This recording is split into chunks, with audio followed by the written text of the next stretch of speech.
নমস্কার সকলকে বন্ধুরা, তোমাদের জন্য আজকে আবারও একটি বিশেষ গুরুত্বপূর্ণ চাকরির নোটিফিকেশন নিয়ে এসেছি এবং ত্রিপুরার ছেলে মেয়েদের জন্য খুবই খুশির খবর। কারণ শুধুমাত্র মাধ্যমিক পাস এবং 12 পাস যোগ্যতায় এয়ারপোর্টের তরফ থেকে তোমাদের গ্রাউন্ড স্টাফ এবং লোডার্স পোস্টে টোটাল 1446টি ভ্যাকেন্সি বের হয়েছে। এবং তোমাদের বলে দিচ্ছি, এখানে ছেলে ও মেয়ে উভয়ই কিন্তু তোমরা ফর্ম ফিল আপ করতে পারবে এবং এটার ফর্ম ফিল আপ স্টার্টও হয়ে গেছে। তোমাদের লাস্ট ডেটটা থাকবে 21শে সেপ্টেম্বর পর্যন্ত। ফর্ম ফিল আপের লাস্ট ডেট তোমাদের কিন্তু থাকছে।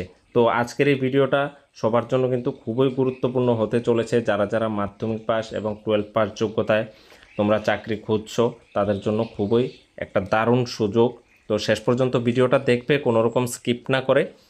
আর চ্যানেলে যদি নতুন হয়ে থাকো তাহলে অবশ্যই আমাদের চ্যানেলটিকে সাবস্ক্রাইব করে একটি লাইক দিয়ে আমাদের পাশে থাকবে। চলো ভিডিওটা শুরু করি। তার মাঝে আরেকটা ইনফরমেশন দিই, যারা যারা তোমরা এখানে ফর্ম ফিল আপ করতে চাও, বাড়িতে বসে যারা যারা ফর্ম ফিল আপ করে নিতে চাও, তারা উপরে দেওয়া হোয়াটসঅ্যাপ নাম্বারে আমাদের সাথে যোগাযোগ করো। আমরা এখান থেকে তোমাদের ফর্ম ফিল আপ করিয়ে দেবো। তোমরা কিন্তু বাড়িতে বসে ফর্ম ফিল আপটা করে নিতে পারবে এবং পিডিএফের মাধ্যমে তোমাদের আমরা রিসিপ্ট কপিটা দিয়ে দেবো। বন্ধুরা, এখানে দেখো তোমাদের এলিজিবিলিটি ক্রাইটেরিয়া কী রয়েছে, পোস্ট কী রয়েছে। এয়ারপোর্ট গ্রাউন্ড স্টাফ, এখানে তোমাদের যোগ্যতা লাগবে 12 পাস অ্যান্ড অ্যাবাভ, অর্থাৎ 12 পাস হলেও হবে এবং তার বেশি যোগ্যতা থাকলেও তোমরা এখানে ফর্ম ফিল আপ করতে পারবে। তোমাদের এজ লিমিটটা চেয়েছে 18 থেকে 30 বছর। 18 থেকে 30 বছরের মধ্যে হলে তোমরা এখানে ফর্ম ফিল আপ করতে পারবে। তোমাদের স্যালারিটা থাকবে 25,000 থেকে 35,000 পর্যন্ত। ঠিক আছে, এখানে তোমাদের ভ্যাকেন্সি কয়টা রয়েছে দেখো, 1017টা ভ্যাকেন্সি এখানে তোমাদের দেওয়া হয়েছে এয়ারপোর্ট গ্রাউন্ড স্টাফের জন্য। তারপর তোমাদের লোডার্স পোস্টের জন্য তোমাদের কোয়ালিফিকেশান লাগবে 10 পাস, শুধুমাত্র 10 পাস অর্থাৎ মাধ্যমিক পাস করা থাকলেই তোমরা আবেদন করতে পারবে। এখানে তোমাদের এজ লিমিট চেয়েছে 20 থেকে 40, অর্থাৎ 20 বছর থেকে 40 বছরের মধ্যে যারা যারা আছো তারা কিন্তু এখানে ফর্ম ফিল আপ করতে পারবে। তোমাদের বেতনটা থাকবে 15,000 থেকে 25,000-এর মধ্যে। এখানে তোমাদের জন্য টোটাল ভ্যাকেন্সি দেওয়া হয়েছে 429টি। টোটাল তোমাদের জন্য 1446টি ভ্যাকেন্সি কিন্তু এখানে আছে এই দুইটা পোস্ট মিলিয়ে। ঠিক আছে, এখানে দেখো তোমাদের মনে অনেক প্রশ্ন থাকতে পারে যে তোমাদের কি এখানে এক্সপিরিয়েন্স লাগবে কিনা। না, এখানে তোমাদের কোনো রকম এক্সপিরিয়েন্স কিন্তু লাগবে না। তোমাদের এখানে লেখা আছে an aviation airline certificate or diploma is not required. তোমাদের এই সার্টিফিকেটের কোনো দরকার নেই, কিন্তু তোমরা যদি 10 পাস প্লাস আইটিআই করে থাকো তোমরা কিন্তু গ্রাউন্ড স্টাফের জন্য তোমরা ফর্ম ফিল আপ করতে পারবে। এমনিতে গ্রাউন্ড স্টাফের জন্য ফর্ম ফিল আপ করতে গেলে 12 পাস লাগে, কিন্তু যারা 12 পাস করোনি 10 পাস এবং আইটিআই করে রেখেছো তারাও কিন্তু ফর্ম ফিল আপ করতে পারবে। এই জিনিসটা কিন্তু বুঝে রাখো। এবং এখানে দেখো কোনো রকম এজ রিল্যাক্সেশন তোমাদের জন্য দেওয়া নেই। তোমাদের এখানে কোনো রকম এসসি এসটি ওবিসিদের জন্য এজ রিল্যাক্সেশন নেই। তো চলো নেক্সট কী আছে দেখে নিই। তোমাদের এখানে দেখো written exam syllabus, step by step আমি সব কিছু আলোচনা করব। তোমাদের টোটাল 100 মার্কের এখানে এক্সাম হবে। এর মধ্যে জেনারেল অ্যাওয়ারনেস আসবে 25টা কোশ্চেন, অ্যাপটিটিউড অ্যান্ড রিজনিং আসবে 25টা কোশ্চেন, ইংলিশ নলেজ আসবে 25টা কোশ্চেন এবং এভিয়েশন নলেজ থেকে অর্থাৎ এয়ারলাইন সম্পর্কিত তোমাদের কোশ্চেন আসবে 25টা।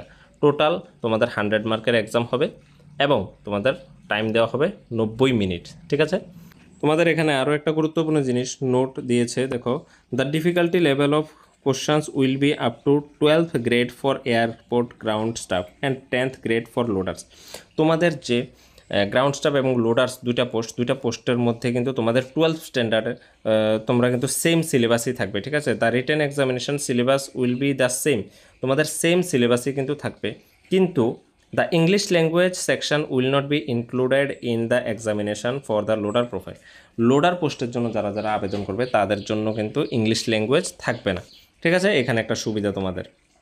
তারপর দেখো সিলেবাসটা কী কী সিলেবাস থাকবে। জেনারেল অ্যাওয়ারনেসের মধ্যে তোমাদের এখানে সিলেবাস দেওয়া আছে অনেক কিছু, এটা তোমরা পিডিএফ থেকে দেখে নেবে।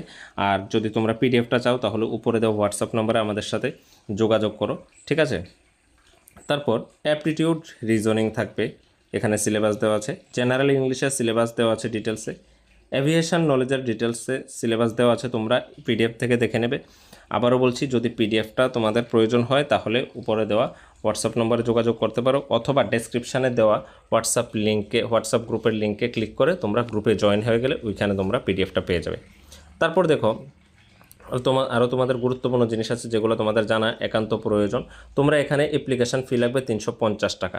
ঠিক আছে, গ্রাউন্ড স্টাফের জন্য, এবং তোমাদের 250 টাকা লাগবে যে পোস্টটা আছে ওইটার জন্য, ঠিক আছে।